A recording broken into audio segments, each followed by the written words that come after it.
So today we are pleased to welcome two senior members of the PIC committee who have supported FCW activities from the very beginning.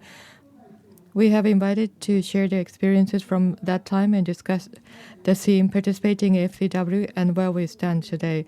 The speakers are Ms. Yukiyo Ikeda, Vice President Europe and Middle East Project at INPEX Corporation, and Ms. Ayako Shoda, a section leader of the Health Management and Diversity Promotion Section, Human Resources Department at Chiyoda Corporation. And JCCP Ochi will also be participating. So we would like to conduct this session in Japanese. In FCW activities, Japanese members are appointed annually from Japanese petroleum-related companies, and today we have two members who are in their first term of the first year joining us. Thank you very much for coming today. The session is only for 10 minutes long, so I would like to start right away. Please share with us what you have learned from FCW activities and any impressions that have left you a strong impression on you, Ms. Ikeda, please. My name is Ikeda from INPEX.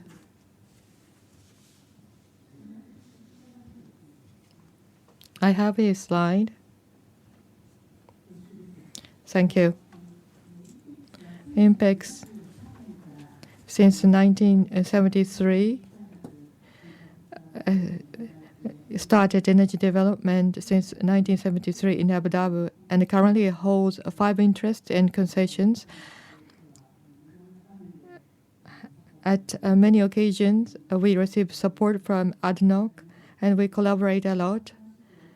Hopefully that we could continue to expand and strengthen our partnership with Abu Dhabi ADNOC, not only in E&P business, but also in clean energy business and other areas. This is a brief introduction of INPEX.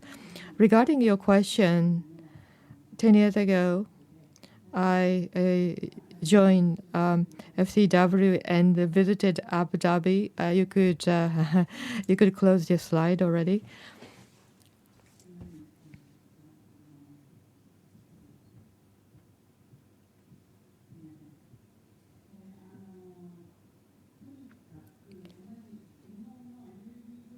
So in the Japanese energy sector, there were women employees, so I got to know them, and we were able to sort of directly exchange our opinions. That was a very meaningful experience. And when I visited Abu Dhabi, I was able to exchange opinions with the ADNOC female senior executives, which left a very deep mark in my memory. It was 10 years ago. However, ADNOC had already established a comprehensive career support system to promote the increase of female executives. And rather than just providing positions to be filled, when they have inexperienced female employees, they would provide opportunities for them to learn overseas at the overseas business schools. Such was the comprehensive support system provided for women. So that was a very sort of sustainable way to develop human resources, and this wholesome system left a deep impression on me. はい、千代田加工建設の初田と申します。私3つ挙げさせていただきたいと思います。1点目はUAE 日本のメンバー委員のメンバー皆さん。I would like to give you 3 points. First, there were female leaders on both UAE and Japan committees, and I was able to meet good role models. Like Ikeda-san right here is one of them. I learned a lot from her. Well, Japanese people tend not to speak, but especially when she speaks up and expresses her opinion very well, I was really thought that was great. And also, secondly, I remember that when I visited Takuri Research Center, TRC, in the UAE, I was very surprised to see a female researcher with 3 children who was very eager to be promoted. It may have been her personality, but I felt that she had nothing to do with so-called mummy trucks. And the third point is somewhat relates to maybe point number 1 and 2. I also became aware of my own unconscious bias because I didn't have any leaders, female leaders around me, so I thought the women are not suited for leadership position because I had never seen them before. So I was able to notice my unconscious bias. Thank you. ですね。さまざまなところで So over the past 10 years, women empowerment activities became quite prominent. And could you briefly share any changes you have noticed or areas where you feel progress has been slow despite efforts? Ikeda-san, you were recently in Norway. Do you have any thoughts on this topic based on your experience there? Thank you. Over the past 10 years in Japan, there were some changes. Well, the word women's empowerment, or in Japanese, josei katsuyaku, this is the term I don't really like because it focuses on women in contrast to men. However, we saw some evolution from there.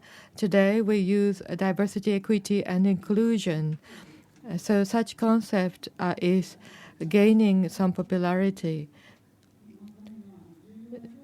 And it has recognized as an important element to drive the structural reform in the society and also within the organizations. I think that's a big progress. At the same time, however, I believe that the gender imbalance in decision-making positions remains unchanged. For many organizations in Japan, there are 30 executive officers at our company, and until last year, I was the only one female executive officer. This year, we are only 2. So we always say that this is just too few. Until last year, I served as a managing director of INPEX Norwegian subsidiary. And as you know, by the 1980s, later in the 1980s, the gender ratio of members of the Norwegian parliament was nearly equal. So in terms of gender balance, they are very progressed. And so being able to manage the business there was a very meaningful experience for me. But not limited to the Norwegian parliament, but in the business sector, companies with 30 or more employees, regardless of whether they are listed or not, they are required by law to have at least 40% of their board members be women or men in that sense, with penalties for non-compliance.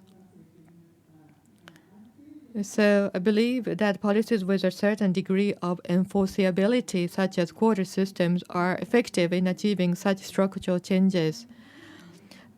My Norwegian colleagues told me that once the proportion of women in management roles exceeds 30%, women's perspective will naturally be reflected in decision making. So maybe we should target that. And that was quite interesting comment. Thank you very much. Maybe I can ask a question to Shoda-san.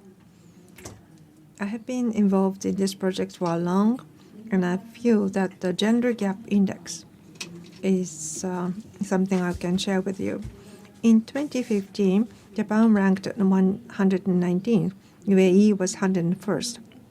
In 2024, UAE will ranked 74th, and Japan 118th.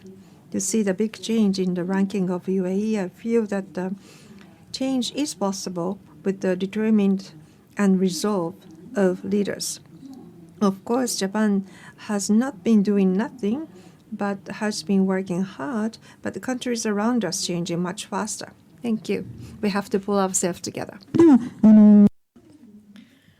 Now finally,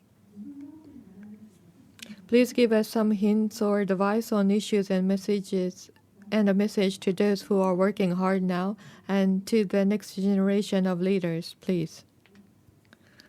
Yes. I know everyone's working very, very hard, so I wouldn't like to say that you have to work harder. But I would like to say that don't keep your worries and anxieties to yourself. It's very important to share your feelings and thoughts. That's why I always think. And you take even small steps towards change because that would drive positive changes in your life. So be positive and keep moving forward. さんお願いします。 Thank you, Shoda-san, please. Now, I would like to say a dialogue rather than confrontation.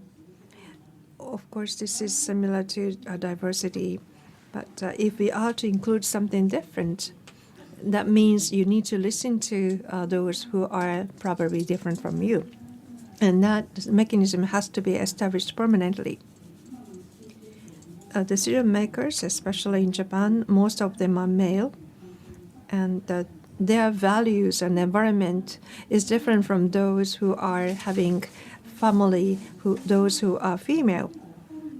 So we need to have dialogue, and also women need to express themselves so that their messages can be understood. Thank you very much. Well, this session, however short it was, we were able to listen to the old girls of FCW activities. Thank you very much. Thank you. Thank you, Ms. Ikeda, Ms. Shoda. Today we are joined by other members of PIC committee and also of advisors. So thank you very much.